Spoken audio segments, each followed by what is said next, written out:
बिस्मिल्लाहिर्रहमानिर्रहीम अस्सलाम वालेकुम व्यूअर्स की हाल चाल है थोड़ा उम्मीद करती है तुम बिल्कुल ठीक हो सर आप तो हंसदे रखे तो बसदे रखे मेरे यूट्यूब चैनल का नाम है नूर फातिमा हैप्पी व्लॉग जिसमें लाइक करो सबसक्राइब करो तो अच्छे अच्छे प्यारे प्यारे कमेंट्स करो तो मेरे पीछे तुहानू नज़र आ रहा सी एक खूबसूरत आईना तो वैसे ही हर एक दे चेहरे बिल्कुल साफ कर दिंदा है क्लीयर कर दिंदा है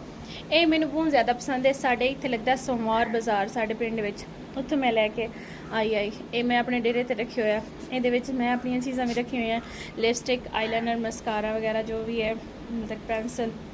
ਤੇ ਆਪਣਾ ਕੰਘਾ ਅਸੀਂ ਇਹ ਚੀਜ਼ਾਂ ਇਸ ਦੇ ਵਿੱਚ ਰੱਖੀਆਂ ਹੋਈਆਂ ਤੇ ਇਹ ਮੈਨੂੰ ਬੜਾ ਪਸੰਦ ਹੈ ਤੇ ਮੈਂ ਘਰ ਦੇ ਵਿੱਚ ਵੀ ਇਸ ਦੇ ਨਾਲ ਦਾ ਰੱਖਿਆ ਹੋਇਆ ਉਹ ਇਸ ਨਾਲੋਂ ਜ਼ਿਆਦਾ ਵੱਡਾ ਹੈ ਤੇ ਉਹ ਲੱਕੜ ਦਾ ਬਣਿਆ ਹੋਇਆ ਉਹ ਆਪਣੀ ਮਰਜ਼ੀ ਨਾਲ ਬਣਵਾਇਆ ਹੈ मैं अपने घर का थानू आईना जरूर दिखाया था लेकिन एक बारी नहीं फिर किसी दिन की खाबियां ना बनाई दरवाजे तो मगर है नहीं भाई उदे हैं किस तू कर खा गए हाँ जी खा गए क्यों की होए लोड आई हां किदू पकवाई ना जुबैद कोल पकवा के ले ਇਹਨੂੰ ਪੱਕੀਆਂ ਹੁੰਦੀਆਂ ਸਾਡੀ ਆਈ ਹੈ ਪੁੱਪੀ ਤੇ ਉਹ ਸਾਡੇ ਕੋਲ ਗੋਵੇ ਲੈਣ ਆਈ ਹੈ ਤੇ ਹੁਣ ਮੈਂ ਇਹਦੇ ਨਾਲ ਗੱਲਬਾਤ ਕਰ ਲਵਾਂ ਵਿਊਅਰਸ ਤੇ ਫਿਰ ਮੈਂ ਵਲੌਗ ਤੁਹਾਡੇ ਨਾਲ ਲਾਜ਼ਮੀ ਸ਼ੇਅਰ ਕਰ ਸਕਾਂ ਅੱਜ ਤੁਸੀਂ ਵੇਖ ਰਹੇ ਹੋ ਮੈਂ ਬੜੀ ਪਿਆਰ ਸ਼ੇਅਰ ਹੋਈ ਹਾਂ ਮੈਂ ਆਪਣੀ ਫਰੈਂਡ ਨਾਲ ਜਾ ਰਹੀ ਹਾਂ ਇਤਨੀ ਪਿਆਰੀ ਚਾਦਰ ਲਈ ਹੋਈ ਹੈ ਕੀ ਲੈਂਦਾ ਪੁੱਪੀ ਤੋਂ ਕੀ ਲੈ ਆਈ ਹੈ ਕੋਈ ਚੀਜ਼ ਤਾਂ ਲਈ ਵਧੀਆ ਤੂੰ ਤਾਂ ਇਹਨੇ ਕੋਲੀ ਦੇ ਵਿੱਚ ਜਿਹੜਾ ਹੁੰਦਾ ਨਾ ਜਿਸ ਨੂੰ ਆਦੇ ਤੁਸੀਂ ਕਟੋਰਾ ਕੋਲੀ ਪਲੇਟ ਜਿਸ ਦੇ ਵਿੱਚ ਖਾਣਾ ਖਾਂਦੇ ਉਸ ਦੇ ਵਿੱਚ ਪੰਜੀਰੀ ਬਣਾ ਕੇ ਲੈ ਕੇ ਆਏ और ले की ले ਸਾਡੀ ਇਹ ਵੇਖੋ ਸਾਡੀ ਪੁੱਪੀ ਸਾਡੇ ਵਾਸਤੇ ਗੁੜ ਵਾਲੇ ਚਾਵਲ ਲੈ ਕੇ ਆਈ ਮੈਨੂੰ ਲੱਗਾ ਪੰਜੀਰੀ ਲੈ ਕੇ ਆਈ ਕਿਉਂਕਿ ਕੱਲ ਪਰਸੋਂ ਆਏ ਹਨ ਤੇ ਪੰਜੀਰੀ ਲੈ ਕੇ ਆਏ ਹਨ ਤੇ ਮੈਂ ਆਖਿਆ ਔਰ ਲੈ ਆਈ ਲਾ ਕੇ ਦੇ ਦਿਆ ਤੇ ਅੱਜ ਉਹ ਗੁੜ ਵਾਲੇ ਚਾਵਲ ਲੈ ਕੇ ਆਈ ਚੱਕ ਕੇ ਤੇ ਵੇਖੀ ਕਿਸ ਤਰ੍ਹਾਂ ਬਣੇ बील इला इला खाओ नानी लेके आई इला आप बड़े प्यारे देने हैं आपको खट्टा मीठा थोड़ा जिहा कम है लेकिन नाइस इला नाइस राइस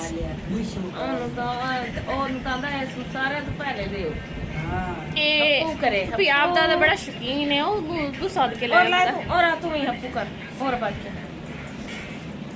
ਸਾਨੂੰ ਚਾਵਲ ਬੜੇ ਪਸੰਦ ਹੈ ਨਮਕੀਨ ਹੋਵੇ ਤੇ ਗੁੜ ਵਾਲੇ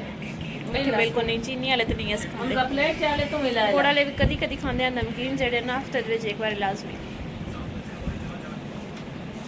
ਬਸ ਇਹ ਵੇਖੋ ਕਿਤਨੀਆਂ ਤੇਜ਼ ਹਵਾਵਾਂ ਚਲਦੀਆਂ ਪਈਆਂ ਪਿੱਛੇ ਮੇਰੇ ਵੇਖੋ ਦਰਖਤ ਕਿਤਨੇ ਹਲਦੇ ਪੈਣ ਡਸਟ ਵਾਲੀਆਂ ਹਵਾਵਾਂ ਇਤਨਾ ਧੂਲ ਗੱਟਾ ਮੈਂ ਤਾਂ ਆਪਣੇ ਆਪ ਨੂੰ ਵੱਡੀ ਜੀ ਚਾਦਰ ਨਾਲ ਲਪੇਟ ਲਿਆ ਮਤਲਬ ਡਸਟ ਤੋਂ ਵੀ ਬਚ ਸਕਾਂ ਤੇ ਇਹ ਸਾਰੀ ਗੰਦਗੀ ਮੰਦਗੀ ਤੋਂ ਬਚ ਸਕਾਂ ਤੇ ਸਾਡੇ ਇੱਥੇ ਨਜ਼ਦੀਕ ਮੇਲਾ ਲੱਗਦਾ ਹੈ ਸ਼ਾਹ ਜੀਵਨਾ ਕਰੋੜ ਬੰਦਾ ਹੋਵੇ ਤੇ ਉਹ ਮੇਲਾ ਲੱਗਦਾ ਹੈ ਤੇ ਅੱਜ ਉੱਥੇ ਹੋਣਾ ਕਰੋੜ ਬੰਦਾ ਤੇ ਉਸ ਦੇ ਵਿੱਚ ਚੜਨਾ ਡੀਵਾ ਜਦੋਂ ਚੜ ਜਾਸੀ ਉਸ ਤੋਂ ਬਾਅਦ ਜਿਹੜਾ ਹੈ ਇਹ ਹਵਾਵਾਂ ਬੰਦ ਹੋ ਜਾਸਨ ਨਹੀਂ ਇਹ ਚਲਦੀਆਂ ਹੀ ਰਹਿਣੀਆਂ ਡੀਵਾ ਚੜਨਾ 7 ਤੋਂ 8 ਦੇ ਦਰਮਿਆਨ ਜਾਂ 5 ਤੋਂ 6 ਦੇ ਦਰਮਿਆਨ ਇਸ ਤਰ੍ਹਾਂ ਬਾਅਦ ਵਿੱਚ ਉਹ ਖਤਮ ਹੋ ਜਾਸੀ ਸੀਨ ਫਿਰ ਇਹ ਹਵਾਵਾਂ ਬੰਦ ਹੋ ਜਾਸਨ ਹੋ ਸਕਦਾ ਹੈ ਬਾਰਿਸ਼ ਵੀ ਆ ਜਾਵੇ ਤੇ ਹਵਾਵਾਂ ਹਜੇ ਤੱਕ ਬਹੁਤ ਜ਼ਿਆਦਾ ਕਮ ਹਨ ਇਸ ਤੋਂ ਵੀ ਜ਼ਿਆਦਾ ਹੋਣੀਆਂ ਨੇ ਹਵਾਵਾਂ ਇਸ ਤਰ੍ਹਾਂ ਹੋ ਸਕਦਾ ਹੈ ਸਾਡੀ ਜਿਹੜੀ ਪਿੱਛੇ ਬਕੈਂਡ ਤੁਹਾਨੂੰ ਨਜ਼ਰ ਆ ਰਹੀ ਹੋਵੇ ਇਹ ਟੁੱਟ ਜਾਵੇ यार पीछे मेरे टालियां नजर आਉਂਦੀਆਂ ਪਈਆਂ ਸਾਡੀਆਂ ਹੋ ਸਕਦਾ ਹੈ ਵੀ ਟੁੱਟ ਜਾਵਣ ਇਤਨੀ ਜ਼ਿਆਦਾ ਆਉਂਦੀ ਹੈ ਹਵਾ ਇੱਥੇ ਕਿੱਥੇ ਚੜੀ ਬੈਠੀ ਹੈ ਮੈਂ ਅੱਜ ਮੱਝ ਦੇ ਨਾਲ ਪੱਠੇ ਖਾਣੇ ਮੈਂ ਰੋਟੀ ਨਹੀਂ ਖਾਣੀ ਮੈਨੂੰ ਸਾਲਣ ਅੱਜ ਚੰਗਾ ਹੀ ਕੋਈ ਲੱਗਾ ਮੈਂ ਤੈਨੂੰ ਆਖਿਆ ਤੂੰ ਪਕਾ ਕੇ ਦੇ ਤੇ ਵਿੱਚ ਗੋਸ਼ਤ ਪਾ ਕੇ ਦੇ ਤਾਂ ਵਿੱਚ ਆਲੂ ਗੋਸ਼ਤ ਪਕਾ ਛੱਡਿਆ ਜਿੱਦਾਂ ਤੱਕ ਤੂੰ ਮੈਨੂੰ ਆਲੂ ਮਟਰ ਨਹੀਂ ਨਾ ਪਕਾ ਕੇ ਦੇਵਣੇ ਗੋਸ਼ਤ ਕਰ ਮੈਂ ਇੱਕ ਕੋਈ ਨਹੀਂ ਉਠੇਉਣਾ ਚਲੋ ਅੱਜ ਮੱਝ ਦੇ ਪੱਠੇ ਖਾ ਕੇ ਵੇਖ ਲਾ ਕੋਈ ਗੱਲ ਨਹੀਂ ਮੈਂ ਕਾਵੇ ਦੀ ਚਾਹਾਂ ਮੱਝ ਦੇ ਪੱਠੇ ਖਾ ਛੱਡਨੇ ਤੇ ਪਕਾ ਕੇ ਦੇਵਣੇ ਕੋਈ ਨਾ ਸਿੱਧੀ ਮੈਨੂੰ ਗੱਲ ਦੱਸ ਚ ਜਿਹੜੀ ਰੇਲਦੀ ਹੈ ਉਹ ਮੈਨੂੰ ਭੁੱਖ ਲੱਗੀ ਖਲੋਤੀ ਆਪ ਤੇ ਤੁਸੀਂ ਖਾ ਲਿਆ ਬੈਠੀ ਰਹੋ